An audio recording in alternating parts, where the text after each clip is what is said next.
Olá, tudo bem? Estamos aqui depois de um tempo, né? Sem trazer uma mensagem, mas Deus me deu algo muito bom que eu acredito que vai acrescentar para você, como acrescentou para mim também na minha vida. E antes de trazer essa mensagem, eu quero dizer para você o seguinte: vamos arrumar aqui. Arrumou. Não deixe de ler a Bíblia. Não deixe. Olha, hoje em dia as pessoas perderam a vontade de ler, porque as mídias sociais tiraram essa vontade, as plataformas de stream também. Não faça isso. Eu sei que as escolas estão com um ensino muito raso, certo? Mas não faça isso. Quando você perde o hábito de ler as escrituras sagradas, de ter contato com Deus, de orar, você está muito distante de tudo aquilo que você precisa como ser humano, tudo aquilo que você precisa colocar na sua alma, entendeu? E você tem que lembrar que a nossa vida aqui ela é rápida e muito passageira. Eu vou indicar para você os 2 livros que eu, como autora, escrevi. É esse aqui, ó. Tá vendo? Vocação ou Profissão, o Ofício da Fé. Muito interessante para líderes. E esse outro aqui é numa série O que Jesus Falou. Logo vai sair o 2º livro. E eles, vou deixar aqui embaixo escrito, tá? O site, estão todos aqui, ó, no Clube de Autores. Tá certo? E eu conto com a sua força aí, que você depois venha me dizer o que você achou desses livros. E lá no site também dá para deixar a sua opinião, tá certo? É um site absolutamente confiável para você comprar os seus livros. E eu convido você a se inscrever no canal, né? Você que tá hoje assistindo pela primeira vez, ou você que gosta dos meus vídeos e ainda não se inscreveu, faça isso, se inscreva. O meu canal não é monetizado, apesar de que às vezes você pode ver uma propaganda, alguma coisa. São coisas que condizem com o YouTube, não com a minha pessoa. Eu faço isso aqui por amor mesmo, tá certo? E eu pedi uma estratégia para Deus para ler a Bíblia, porque a gente às vezes pensa que já leu a Bíblia inteira e não leu a Bíblia inteira. E a gente às vezes está sempre no mesmo versículo, no mesmo capítulo, no mesmo livro. E eu estava orando e pedi para Deus me dar uma direção, e Ele me deu, porque Deus responde você, entendeu? No tempo dele, Ele responde você. E Ele me deu uma direção para que eu consiga ler a Bíblia toda antes de eu sair dessa terra. E eu estou fazendo isso.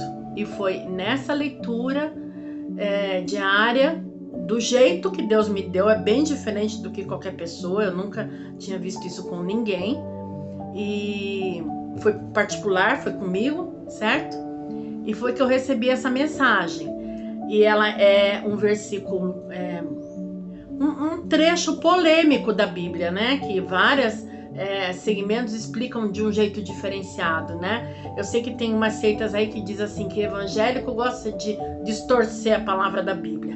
Olha, se você acha que a palavra da Bíblia está distorcida, compra uma Bíblia e leia, entendeu? Ela tem várias traduções para facilitar a sua vida. Nós não somos uma fé que botou fogo na Bíblia e que diz que se você ler o Apocalipse ou a Bíblia, você vai ficar louco.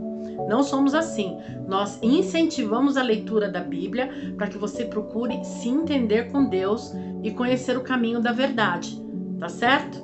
Então, lendo a Bíblia hoje, eu vou pegar um trecho que ele já teve assim, eu já ouvi várias pregações a respeito dele, e eu não posso dizer para você aquela foi certa, aquela foi errada, tal, porque são revelações que o Espírito Santo dá, tá certo? Respeito todos mesmo. E eu recebi uma revelação dessa palavra, que é a importância de você estar ligado com Deus. É o que vai acontecer com você quando você sair dessa terra. Porque, na verdade, nós estamos ligados com algo maior do que nós, e nós estamos acreditando na salvação de Jesus, porque sabemos que o nosso tempo aqui é muito curto. Nós temos uma alma eterna, e a gente às vezes vive 50 anos, 100, 105, 110... Isso não é nada para uma alma eterna, não é verdade? Então, a mensagem de hoje eu venho trazendo aí, se você puder anotar, eu vou anotar aqui embaixo também para você depois ver. Está no livro de Mateus, no Novo Testamento, a palavra de Jesus, descrita pelo livro de Mateus, do apóstolo Mateus, no capítulo 10, certo? Do versículo 34 ao 39, e eu vou ler para você. Ouça bem. Jesus falando, não penseis que vim trazer paz à terra. Não vim trazer paz, mas espada. Pois vim causar divisão entre o homem e seu pai, entre a filha e sua mãe, entre a nora e sua sogra. Assim os inimigos do homem serão os da própria casa. Quem ama seu pai e sua mãe mais do que a mim, não é digno de mim. E quem ama mais seu filho ou sua filha mais do que a mim, não é digno de mim. E quem não toma a sua cruz e vem após mim, não é digno de mim. Quem acha a sua vida, perdê-la-á. Quem, todavia, perder a vida por minha causa, achá-la-á. Até aqui, eu vou dizer para você uma coisa muito importante. Pode parecer cruel essa palavra que Jesus trouxe. Cruel, pesada, negativa. Como é que pode Jesus ser considerado o príncipe da paz? Ele dizer que ele não veio trazer paz. Ele veio trazer espada. Lá em Hebreus diz assim, que a palavra ela é mais afiada do que uma espada que divide juntas e medulas. O que ela faz isso? Ela tem que discernir o que vai na alma do homem, na carne do homem, no espírito do homem, porque o homem às vezes se confunde muito. O desejo da carne dele faz com que ele tome decisões, mas a palavra de Deus, que ela é mais afiada do que uma espada, ela vem dividindo juntas e medula e tudo mais, para que você compreenda. O que não presta fica para lá, o que presta fica para cá, o que você precisa, você tem que ter dentro de você, entendeu? É como comida. É como comida, o que presta você tem que comer, o que não presta, o que tá te matando dia após dia, te consumindo, você tem que deixar para lá. Então a palavra de Deus, ela é exatamente assim. Então ele veio trazer essa espada, o que é? Ele veio tirar aquilo que não está certo, para que você consiga entender que você tem que ter comunhão com Deus. Porque, por exemplo, o pecado é o que divide o homem, né? Separa, é um paredão entre o homem e Deus. Então Jesus veio fazendo o quê? Ele veio trazer a espada, ele veio tirar isso tudo para você ter comunhão com Deus definitivamente, certo? Então, por que ele diz assim, vai dividir a família? Eu vou dizer uma coisa para você. Eu fiz algumas anotações aqui que eu quero ler com você. No versículo 37, que ele fala assim, quem ama seu pai ou a sua mãe mais do que a mim, não é digno de mim. E quem ama mais o seu filho e sua filha mais do que a mim, não é digno de mim. Olha, veja bem.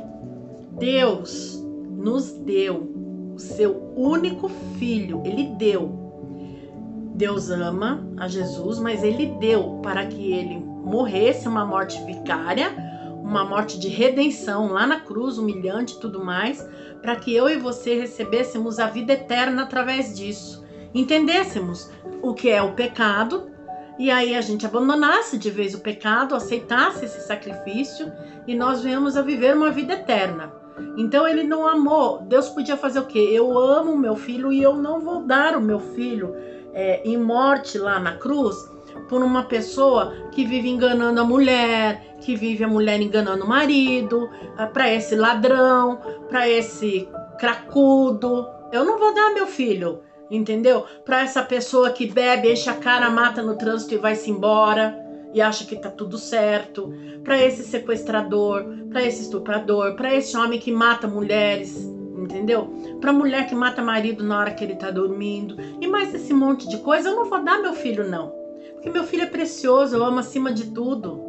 Eu vou dizer uma coisa pra você. Deus deu Jesus para nós.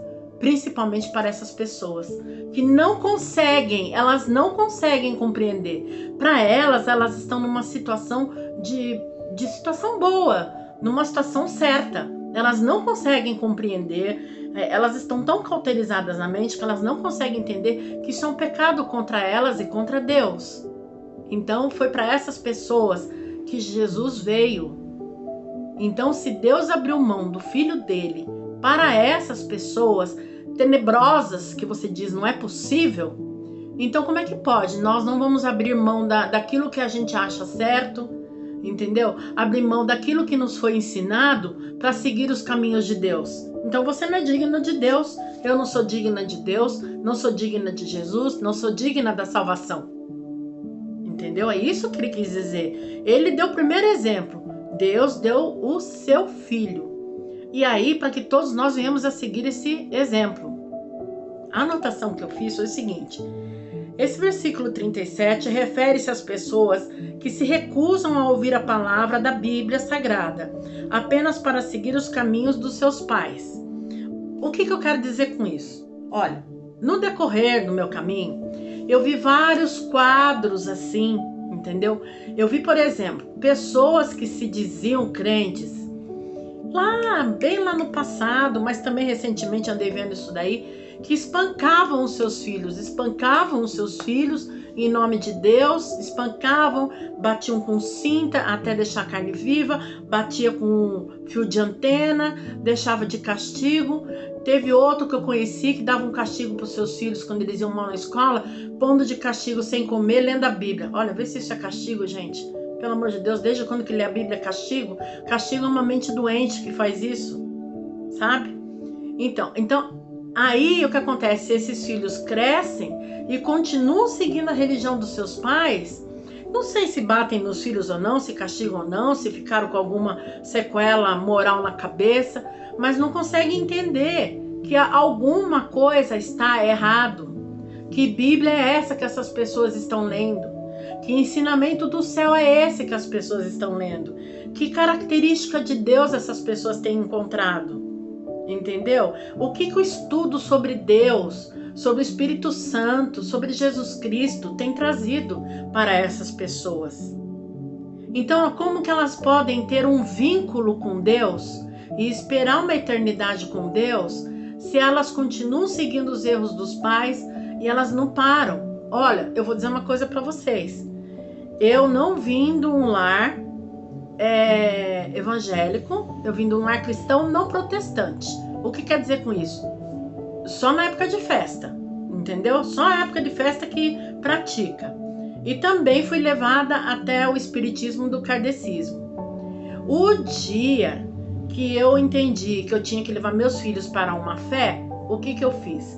Eles já estavam chegando numa certa idade e eu precisava apresentar-lhes Deus. E eu levei no mesmo lugar que eu fui, certo? E aí lá meus filhos conheceram Deus, conheceram os anjos, conheceram os santos, conheceram isso, conheceram aquilo. Bom, enfim, eles adoraram a Deus. Mas acontece que eles não tinham a prática de ler as escrituras. Eles não tinham. E nesse mesmo período, nesse mesmo ano, um amigo meu que se converteu, que ele era uma pessoa viciada já do outro mundo, não era mais nem para estar vivo, ele se converteu, ele era levita, ele tocava no altar e estava outra pessoa, parece que morreu um e realmente nasceu outro. Ele veio me visitar e perguntou se eu podia deixar as crianças ir visitar a igreja dele. Falei, pode, é claro, se vocês quiserem ir. As crianças falaram, eu quero. Porque eles já estavam apaixonados por Deus, por toda aquela coisa que a igreja traz, né? Aquele respeito espiritual, aquela liturgia maravilhosa. E meus filhos foram. Só que meus filhos começaram a ver as pessoas lendo a Bíblia. Lendo. E ali, em cima daquela leitura, a interpretação. Como eu fiz agora. E se você é inscrito no meu canal, se você procurar mais vídeos meus, você vai ver que é a interpretação das escrituras lendo a própria escritura, certo? Aí o que acontece? Eu não estou lendo um outro livro, eu não estou pegando, por exemplo, o livro que eu escrevi e vou fazer a interpretação em cima daquilo que eu escrevi. Não.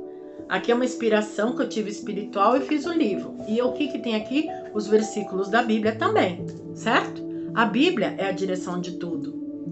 Então meus filhos um dia chegaram e falaram, mãe, eu não quero mais ir naquela igreja, eu quero continuar sendo crente. Posso? Falei, se você escolheu isso, se vocês são felizes, pode. E meus filhos se batizaram, e meus filhos hoje, principalmente o meu mais velho, ele está sendo preparado para pastor. E ele se converteu com 11 anos de idade. Então, por conta própria, porque ele quis, entendeu? Então, é isso, é você ler as escrituras e entender o que ela quer dizer e você escolher o seu caminho e ver se realmente o que você quer com Deus é aquilo. Por isso que a espada, que Jesus fala, eu vim trazer a espada, ou seja, chega disso. Você vai conhecer a palavra da verdade, você vai ler detalhe por detalhe e você vai se dividir, a sua casa vai se dividir. Porque ou você consegue trazer para perto dessas escrituras a tua família por amor a Deus, ou vai tudo se dividir. Ninguém vai aceitar a sua escolha e vão ficar com raiva de você e vai todo mundo, cada um pro seu canto e vai ficar um com raiva do outro. É isso que vai acontecer. Mas quando a família se une ao redor de uma mesa orando para Deus, na presença do Espírito Santo e agradecendo a salvação de Jesus, as coisas são bem diferentes. Eu vou falar para você aqui, ó, em Gênesis, que é onde agora eu estou passando pela Bíblia, estou já terminando Gênesis. Que coisa mais linda, olha. A bênção que Jacó deu para os seus 12 filhos e mais 2 netos, os netos que ele conheceu recentemente, o filho de José, que ele nem sabia que existiam os filhos dele, né? Porque ele achou que José estava morto e José estava lá no Egito. Então, no capítulo 49 de Gênesis, foi a bênção que Jacó deu para todos os seus filhos, as 12 tribos de Israel. Mas o que me chamou muito a atenção foi o versículo 33, o último. E eu vou ler devagar para você. Olha só. Tendo Jacó acabado de dar a determinações a seus filhos, Jacó estava doente quando ele foi dar a bênção. Recolheu os pés na cama e expirou, e foi reunir-se ao seu povo. Olha que lindo. O que é reunir-se ao seu povo? Jesus disse que ia ter divisão, mas Jacó foi reunir-se a seu povo. Agora você vai entender. Jacó é o terceiro patriarca. A Bíblia fala dos 3. Abraão, Isaque e Jacó.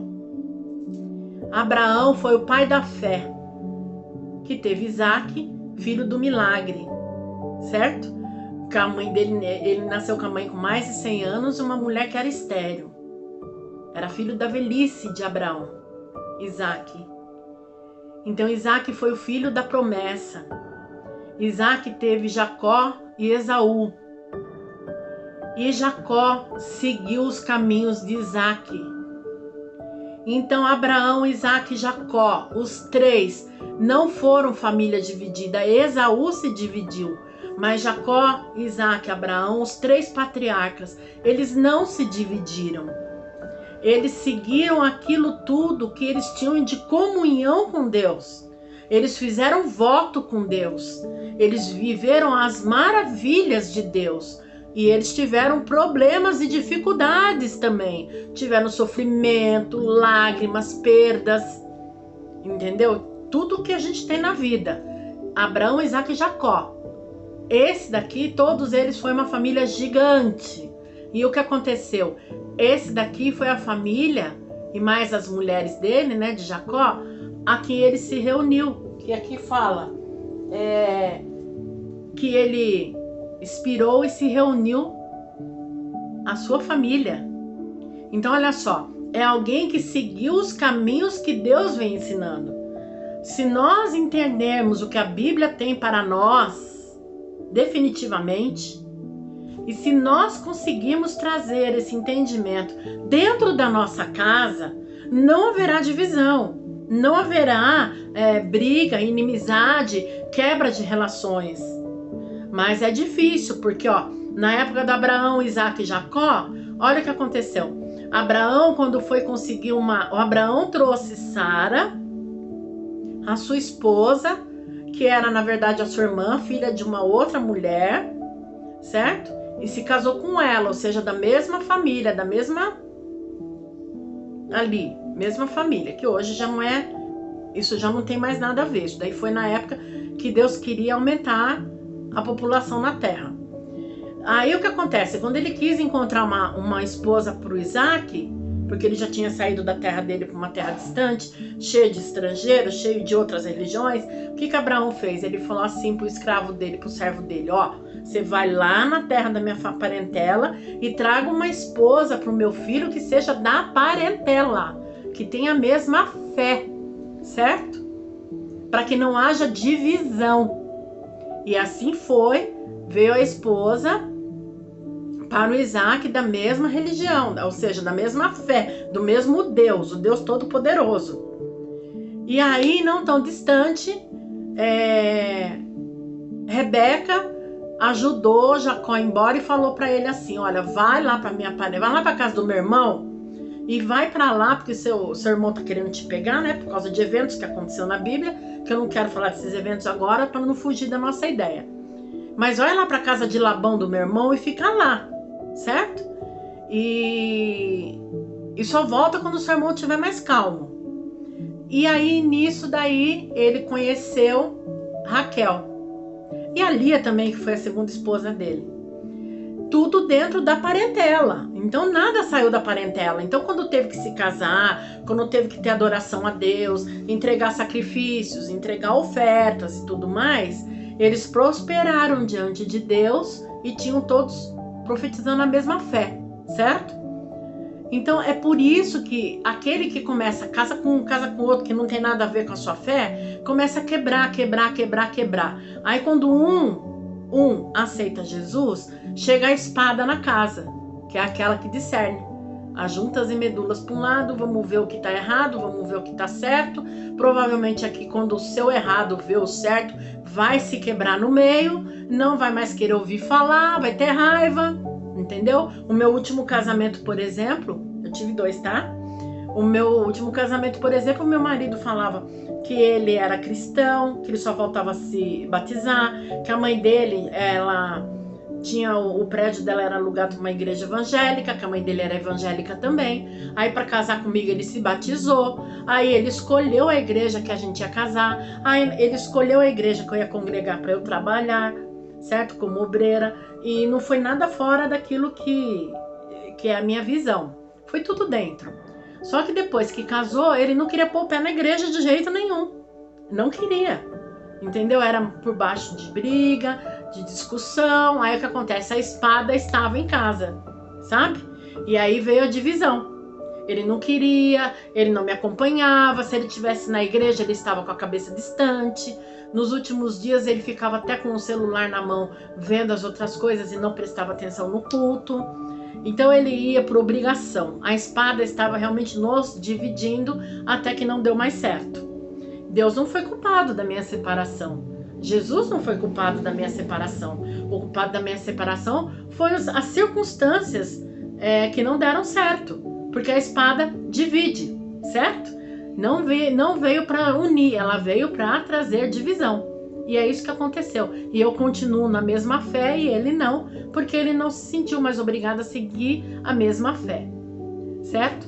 O versículo para finalizar essa mensagem, ó, e se você tá gostando, curte aí, tá bom? Não vai embora sem curtir meu vídeo. Se inscreve no canal e bate no sininho de todas. Para finalizar, no versículo 40, versículo 40 diz assim: quem vos recebe a mim, me recebe, e quem me recebe, recebe aquele que me enviou. Quer dizer, se você não se recusar a obedecer a palavra que Jesus veio trazendo no Novo Testamento, se você recebe Jesus como o único e suficiente Salvador da tua alma, compreende o sacrifício dele na cruz, compreende. Não, para mim não. Sim, para você sim. Eu te recebo. Como que eu faço para receber? Olha, meu querido, eu vou dizer uma coisa para você. Eu convido você a frequentar uma igreja evangélica mais próxima da sua casa, entendeu? Uma igreja de raiz, uma igreja grande. Não é grande assim, de rica que eu tô dizendo, não é isso. A Batista, por exemplo, é uma igreja grande. A Presbiteriana é uma igreja grande, Entendeu o que eu quero dizer? A Quadrangular é uma igreja grande. A Quadrangular tem igrejinha em tudo quanto é bairro, mas ela é uma igreja grande, uma igreja excelente. Chega nessa igreja e fala, olha, eu escutei uma mensagem no YouTube, eu preciso aceitar Jesus, eu quero saber como eu faço.